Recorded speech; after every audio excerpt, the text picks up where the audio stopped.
Hello, today is Wednesday, August 5th, 2020. This is the Jared Barnes Show. I am your host, Jared Barnes, and hey, quick shout out. It's August 5th. Today is my dad's birthday, so I just want to say a quick happy birthday to him. Um, Thank you for being, my dad and stuff like that, and you mean the world to me. I love you to death, and yeah, thank you for everything you do for me.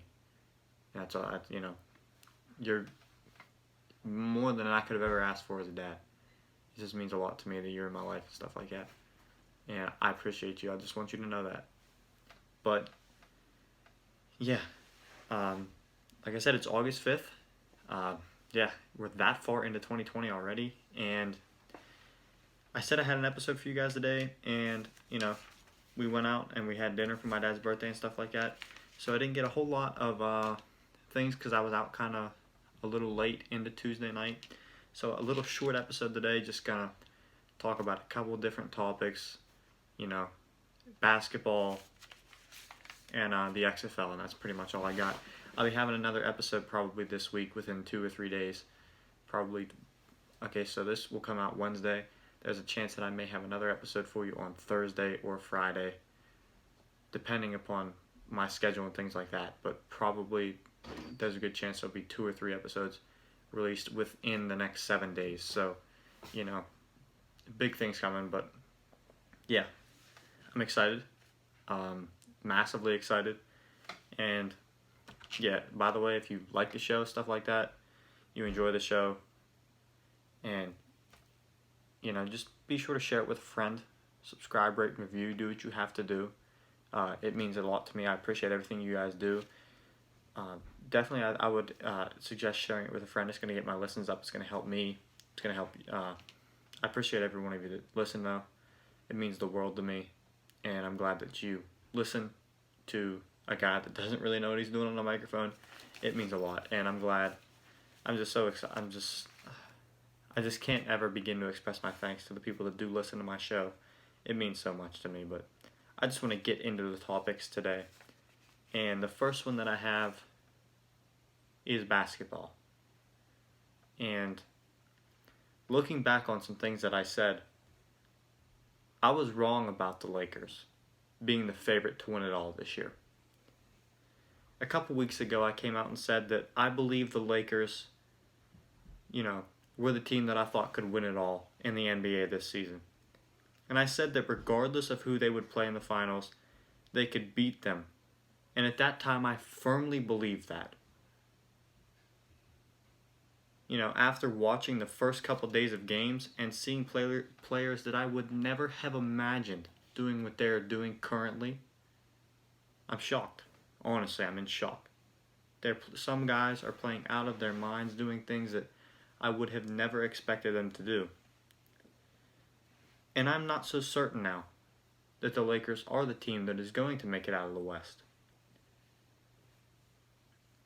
One of the reasons I was riding the Lakers so hard to begin with was for my love and respect for LeBron James as a basketball player and a man.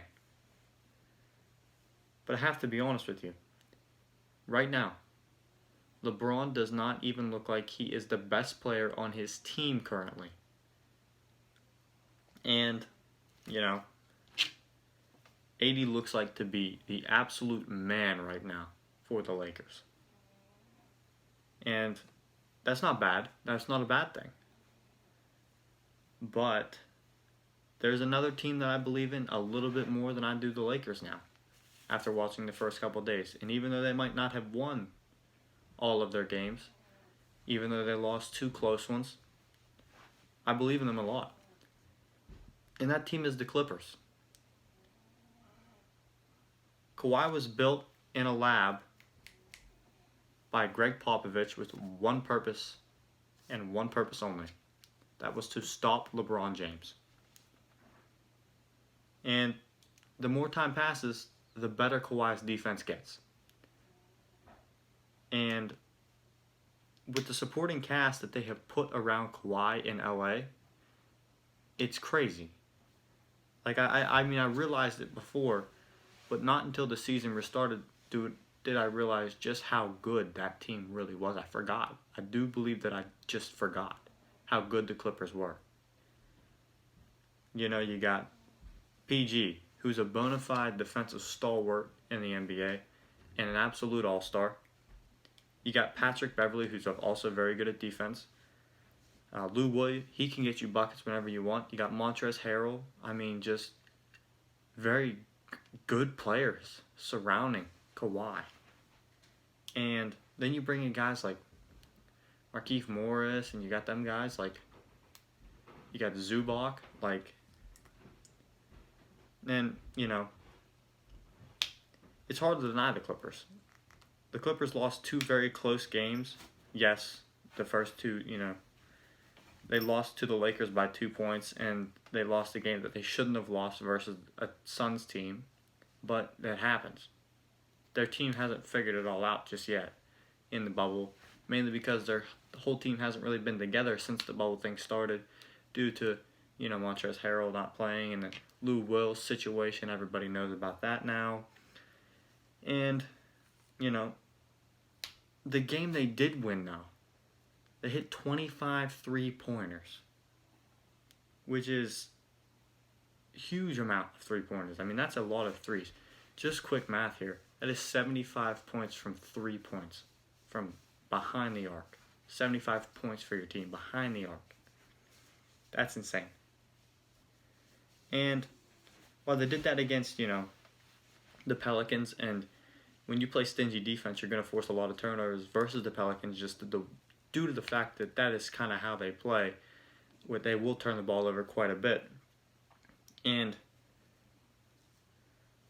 you know, looking back on what I said, at the time I firmly believed it, and I can see why I believed it at the time. But mainly I think that's just because I forgot how good the Clippers were. I forgot how good Kawhi was. He just doesn't talk. He's so quiet. And I just forgot. But I still believe that the Clippers will play the Lakers in the Western Conference Finals. But I now believe that the Clippers are the team to beat from the West. Even though they haven't really been playing like it, I do believe that they are.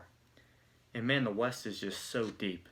I love watching basketball. It's been so nice to have it back. Like, officially have it back.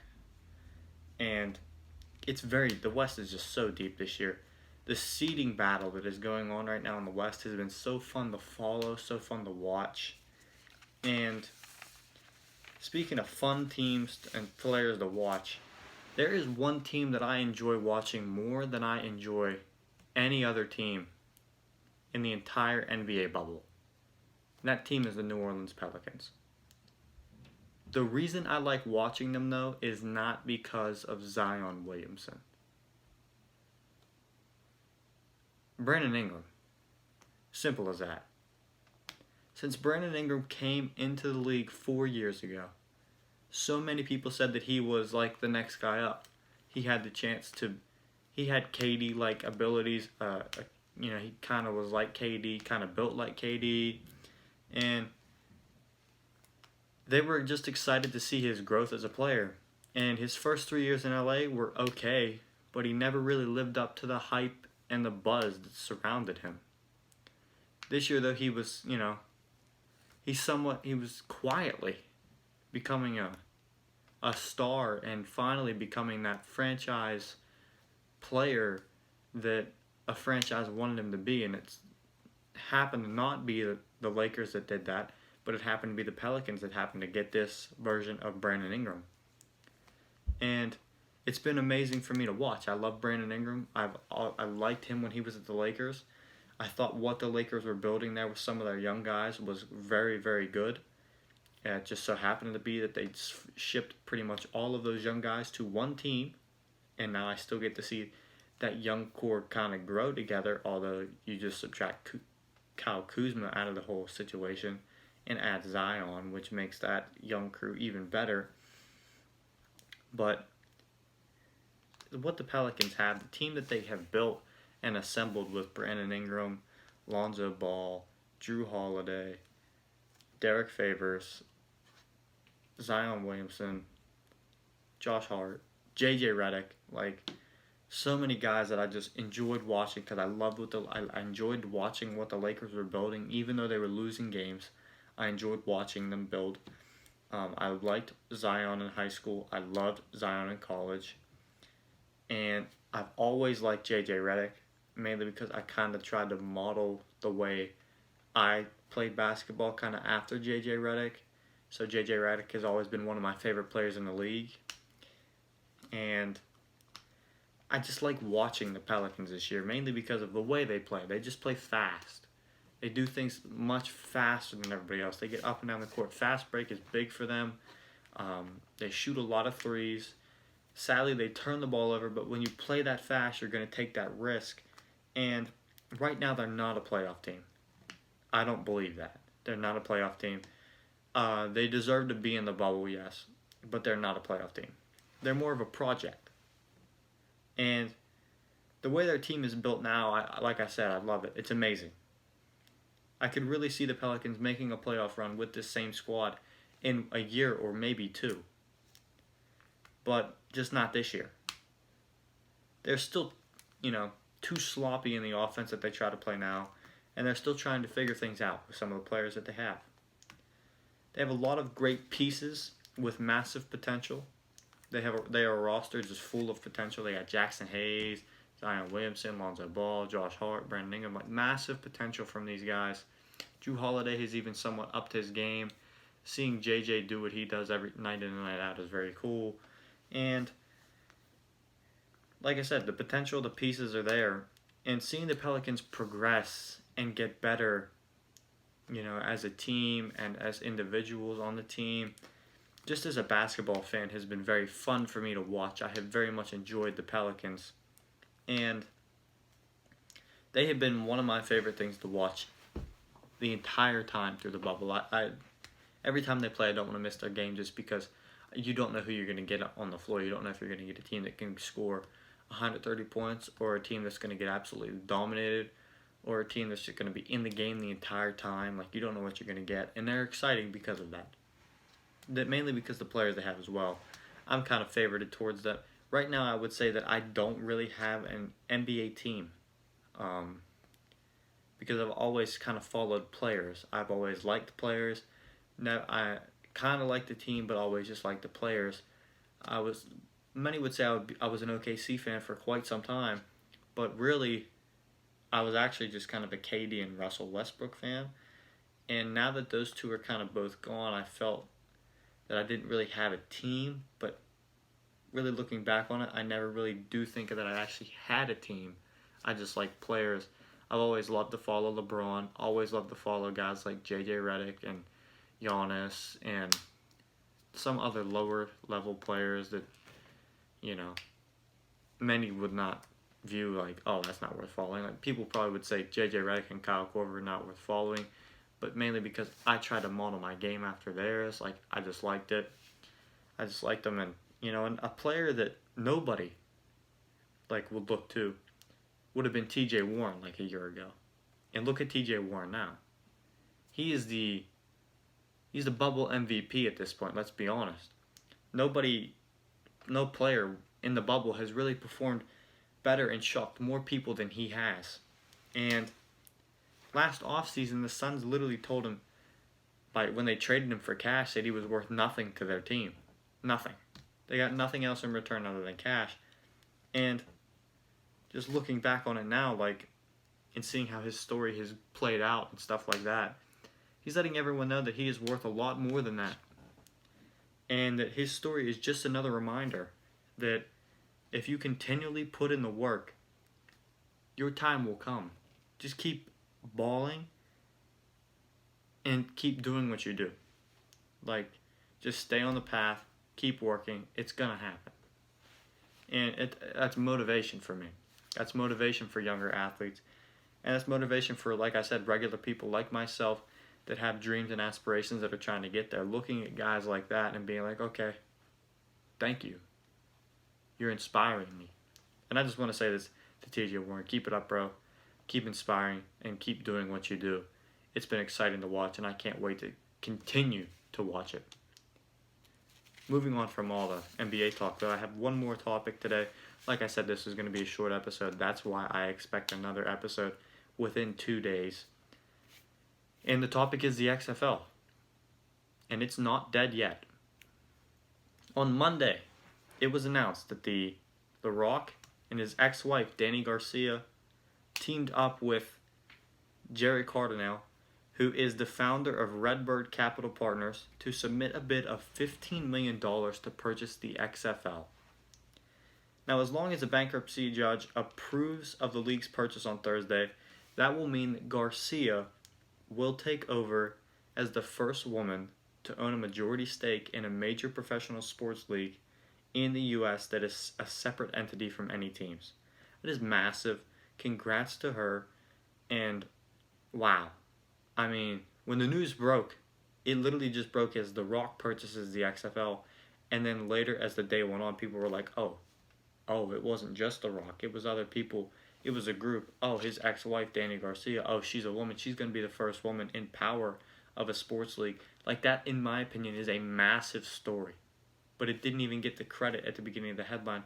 Shame on the writers for not doing more investigative work into that. But Garcia said she expects that all three of the individuals, her, Jerry, The Rock, will all be heavily involved in the day-to-day activities that will be the XFL. And I don't know if she said day-to-day. She did not say day-to-day, so I don't take that back. I'll take that back. I'll retract that statement, And, but they'll be heavily involved. And she also wanted it to be known that she kind of threw a bone to the people that were still there working for the XFL through the quarantine thing that did not get laid off. And that they will be working with them as well, which is great news. Great news. And that what McMahon was building was something she heavily believed in. From the sideline access to the new rules to the pace of play, she wanted everyone to know that she wanted to continue what was already starting to build in the XFL, the momentum that the XFL was starting to get. And due to everything that has transpired, I do not know whether or not that the XFL 3.0 will ever even make it off the ground. But on Monday, when this news broke, I was extremely excited to hear about it. I was extremely excited. I think it's somewhat coincidental that The Rock, who used to work for Vince McMahon, is going to be one of the people involved in purchasing the XFL, even after Vince McMahon said that he was going to try to maintain control of the league, but realized it would be, I think, too costly or something like that. So it is a little coincidental. And Danny Garcia has also admitted that she used to be involved in the negotiations with The Rock, and so she is close with the McMahon family, so it is a little coincidental. But, it almost seems a little set up or scripted. But maybe that's just me reading too deep into it, and maybe everybody else also reading just too deep into it. Maybe it was Danny Garcia and The Rock seeing an opportunity to help younger athletes who are not getting their fair shot, or maybe not getting the chance they fully believe they deserve, which is, sad but true. It does happen. And maybe The Rock is really looking at it as an investment into helping other individuals like he didn't get a chance to do. And yeah, I was super excited to hear that the XFL is probably going to possibly have kind of, I wouldn't say a rebirth, but going to continue, which was very exciting for me because I loved the XFL. I loved following it. I followed it heavily on this show, and once it died, I wouldn't say my show kind of died, but I didn't really feel like I had anything to talk about over quarantine. So it was before quarantine that I kind of originally quit, and that's mainly because I didn't feel as confident about doing it, and it was still something I wanted to do. And when the XFL died, I didn't really feel like I was going to probably ever come back to this, but I did, and we're back. And the XFL looks like to be back, so it's exciting. But yeah, this was a short episode. I told you it was going to be short from the beginning. It's about 20 minutes long, so it's a very short listen. So yeah, I hope you'd enjoy it. It's kind of late. I'm kind of tired. So I didn't really feel like recording very long. Like I said, we were out celebrating my dad's birthday the day before, Tuesday. I'm recording this, it is Wednesday, so it is actually my dad's birthday. So again, happy birthday, Dad. Hope you have a great day. I really appreciate and love you. But also, if you enjoyed the podcast, thank you so much for listening. Make sure to subscribe, rate, review. If you're watching on YouTube, make sure to hit that like button, hit the subscribe button. I appreciate all the love you guys always show me. It means so much to me. Peace out, everybody. Have a great Wednesday.